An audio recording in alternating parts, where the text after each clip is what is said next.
fresh look at what are the sources here, and I would recommend here that the motion not be supported, but rather we simply direct staff to look at these three items that I have identified as needing funding, perhaps that they be there, and that's why I use the term footnotes rather than say line items that we are going to put in place. In other words, when it becomes clear that states cut us off in a particular area, we know where we would first go for money, we would know where to go secondly, and we would know where to go thirdly. At this point, it will be starting in a panic mode or starting because guess what, we just learned this or we just learned that.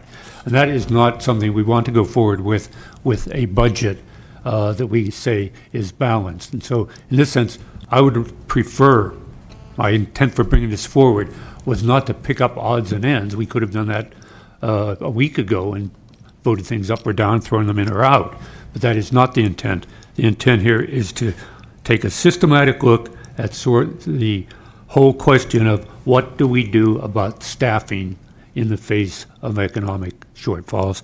Two, well, how do we address the teeter plan shortfalls?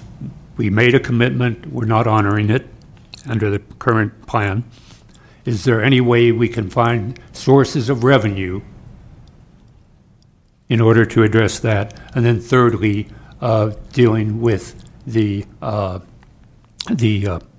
reserves that we took in order to balance the budget. That's about $1 million.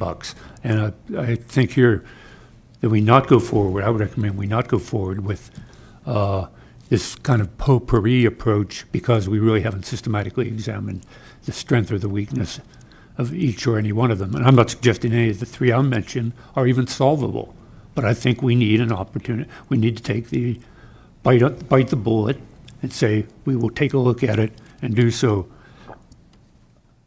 quickly and in some detail. Mr. CEO, you have a comment? I just got a news flash that the governor has vetoed the budget as submitted by the California State Senate and Assembly. So we're back to square one on the California budget. And he's speaking right now, outlining what his concerns are and what it will take for him to sign a budget. So we do not have a California state budget as of this moment. Okay. Thanks for that wonderful news. So we don't look so bad here today after. Supervisor Pinches. Well, you know, in this motion to try and move this forward, as far as reviewing the WISC proposal on Willits, I'm all for reviewing that, but it was reviewed several times before it was built, and it made sense to do it cost-wise when it was built, and it probably makes more sense now that we have the agency integrated because there's more funding mechanisms that help support that. So, but I don't have any problem looking into it, just like I don't have any problem looking into the animal shelter services. So I support that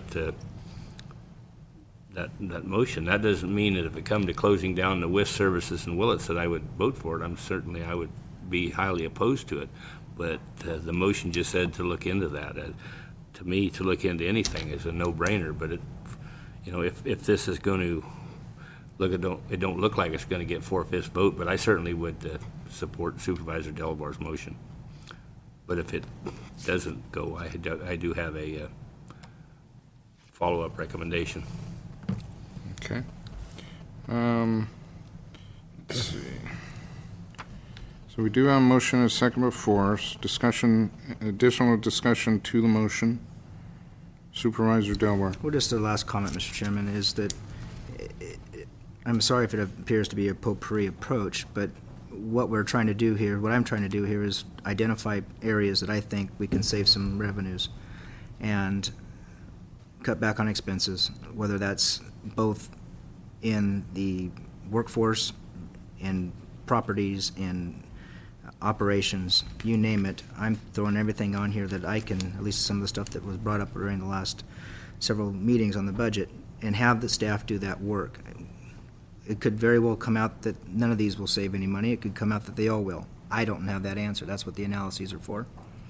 But I would have been happy to pursue this much more last week, but there were 3 members of the board that wanted to move forward with the package that is actually before us earlier today. So I think that it's a very good attempt at a compromise to try to find, at least get the studies done and recognize that we have a problem we're trying to deal with, and we need to be looking for expense savings anywhere we can, and that's what this is an attempt to do. So I would urge this board to move forward with this motion so that we can pass this budget ahead of the state and get back to business and try to find ways to better deliver services in the most cost-effective and efficient manner possible. Thank you, Mr. Chairman. Thank you, Supervisor. There is a member of the public that has submitted a speaker card. Is that on this motion? Yes. Okay, please step forward. Linda McClure. Linda McClure with Service Employees International Union. As Supervisor Smith pointed out, there's already a request for proposal. It's gone out on the animal control in Fort Bragg. Surely the county is aware that you must meet and confer on these types of things. Is the board aware the county has never contacted the union on this, that